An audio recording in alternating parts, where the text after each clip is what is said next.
have to be very careful about how we interpret what we read, especially the Bible. And I'll tell you why. When I research these secret societies, and I research the Bible, and by the way, I'm a Christian, so if you're a Christian, don't think I'm knocking your religion. I'm not. I'm just telling you what I've found. I have found that at the very heart and core of all these secret societies lurks the Kabbalah. The Kabbalah is the ancient Jewish mysticism. It is a method of encoding information through a system of mathematics and numbers. It is some of the most ancient knowledge that man has ever possessed and has been kept secret and given only to those who have proven themselves worthy through the process of initiation. Nobody knows where it comes from. I can tell you this, it was there long before the Jews came along. The Jews just took it and preserved it, and they passed it down, and it's used by everybody. Because it's at the heart and core of the secret knowledge, the metaphysics, the real science that none of us know anything about. These people that belong to the secret societies never dared to write down in any language what they knew, what it was that they were guarding, because then someone could steal it and then the secret would be out. So they devised secret systems of encoding the secrets of the ages, the knowledge, the hidden knowledge, the occult. Now, occult doesn't mean evil. It doesn't mean the devil. It doesn't mean Satan. Occult means hidden. It means hidden. That's all it means. So they took this knowledge and they made it occult through a system of encoding, encryption, one of which is mathematics, numbers. Another is architecture. Everybody wonder, why do they have a fraternal organization called the Freemasons? Aren't those the guys that build walls? You bet they do.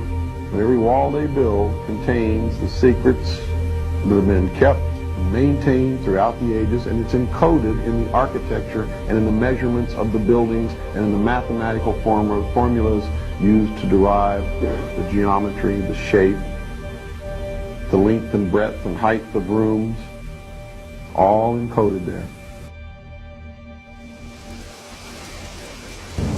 You're not supposed to be up here. I just wanted to know. When you're old enough, I suppose. You should know the story. What was the secret? A treasure. A treasure beyond all imagining. A treasure that had been fought over for centuries by tyrants, pharaohs, emperors, warlords. And every time it changed hands, it grew larger. And then suddenly, it vanished. It didn't reappear for more than 1,000 years, when knights from the First Crusade discovered secret vaults beneath the Temple of Solomon. You see, the knights who found the vaults believed that the treasure was too great for any one man, not even a king. They brought the treasure back to Europe and took the name, the Knights Templar. Over the next century, they smuggled it out of Europe. They formed a new brotherhood called the Freemasons in honor of the builders of the Great Temple. They devised a series of clues and maps to its location. Over time, the clues were lost or forgotten until only one remained. The Freemasons, among our founding fathers, left us clues like these. The unfinished pyramid, the all-seeing eye, symbols of the Knights Templar, guardians of the treasure. They're speaking to us through these. You mean laughing at us? You know what that dollar represents? The entire Gates family fortune. 6 generations of fools. Chasing after fool's gold. It's not about the money, Patrick. It's never been about the money. Tudo começou há mais de 1000 anos, quando o rei da França conquistou a cidade santa de Jerusalém. Essa cruzada foi uma das maiores da história. Na verdade, foi orquestrada por uma sociedade secreta, o Priorado de Sião e os Cavaleiros Templários. Mas os Templários foram criados para proteger a Terra Santa. Era um disfarce. A invasão seria para encontrar um artefato, perdido desde a época de Cristo. Um artefato pelo qual a igreja mataria para conseguir. E eles encontraram esse tesouro? Digamos o seguinte. Um dia os Templários pararam de procurar. Abandonaram a Terra Santa e foram direto para Roma. Se chantagearam o Papa ou se a igreja comprou o silêncio deles, ninguém sabe. Mas o fato é que o Papa declarou que os Cavaleiros Templários tinham poder ilimitado. Por volta de 1300, os Templários eram muito poderosos, uma grande ameaça. Então o Vaticano emitiu ordens secretas para serem abertas simultaneamente em toda a Europa. O Papa declarava que os Cavaleiros Templários eram adoradores do demônio e que Deus o incumbira de limpar a terra desses hereges. Os Templários foram praticamente exterminados. O dia era 13 de outubro de 1307, uma sexta-feira. Sexta-feira 13. O Papa mandou tropas para confiscar o tesouro do priorado, mas não encontrou nada. Os poucos cavaleiros do priorado sobreviventes fugiram. E a busca pelo artefato sagrado recomeçou. Que artefato? Eu nunca ouvi falar de nada disso. É claro que sim. Quase todo mundo já ouviu. Você o conhece como o Santo Graal. So 4 grammar or 4 letters are taught to be Yahweh, the 4 letters of God. Yeah, YHWH. However, when you dig a little deeper in the etymology of the word grammaton, it has actually a deeper root. And that root is 4 tetra, tetra, which is tetrahedron. Grammaton comes from the word gram or gravity. Weight, it refers to weight, gram, and the effect of gravity. And that's where the word gravity came from, grammaton. So now you have a word for God, okay, that has the structure of a tetrahedron generating a gravitational effect. And I thought, well, that I'm pushing it, right?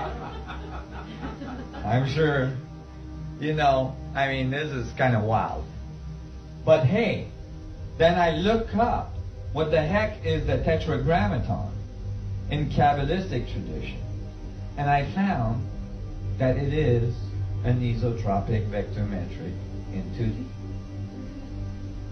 Here is typically in Kabbalistic tradition the way God is represented. It's represented as isotropic vector metric. Remember, 4 faces, 3, 2, 1. It's like one face of the isotropic vector metric. And each letters of the word God has a number that goes with it. In Kabbalistic tradition, that's very important. Now you got to realize that the Kabbalistic tradition are the oral tradition of the Jewish history. These traditions were not to be written. They were not even supposed to be talked about. Only initiates could learn about these knowledge. It was thought to be the nature of God that was revealed. And if you understood it, you could understand God. So I was thinking maybe the Kabbalistic tradition is the explanation of what the power source inside that box is. That bright object.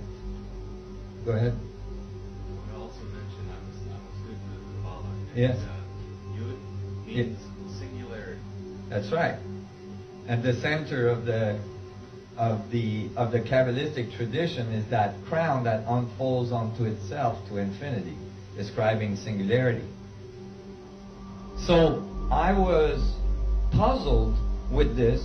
I found that the tetragrammaton, right, was actually generating the numbers. So each letter in the isotropic vector matrix is a number, and the Kabbalistic tradition tells you that the numbers are just as important as the letters. And so when you calculate the numbers, you get 72, which is the 72 names of God that's found in the Bible, or the 72 faces of God, right? So that all matched. But this is a male God. We're missing half the equation again. Why is it that in many of these ancient civilizations, some of them we didn't have time to see today, we only have half of the code? Well, that would be because if you were an advanced civilization trying to put a code, embed a code in a not so advanced planetary system, you wouldn't want these people to be able to uncode or decode that code prior to being ready for that type of power. So you could code the code, or you could make the code only one polarity of it, like the male polarity of the code. And it wouldn't be until that civilization understood the balance between the male and female, understood the equality between the male and female, that they would be able to decode the code. And then that would mean that they were ready to do it. You guys follow what I just said? So basically, here you have to add the female god or goddess to the tetrahedron or to the isotropic vector metric. And if you did, you have the double of these numbers. And the result would be 72 plus 72, given 144, which is thought to be the number of ascension in the in Revelation. As well, in Revelation it says that the New Jerusalem is a crystal city with rainbows all around it.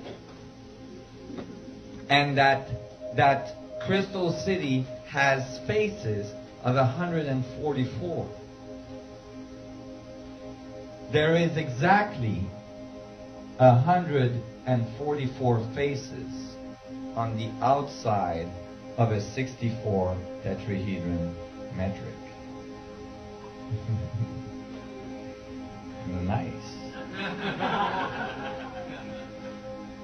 I thought I was onto it. And so I kept on reading the Bible, and I got really interested now, you know. And I'm like, oh my God, this is all about the technology. This is all about Atlantis.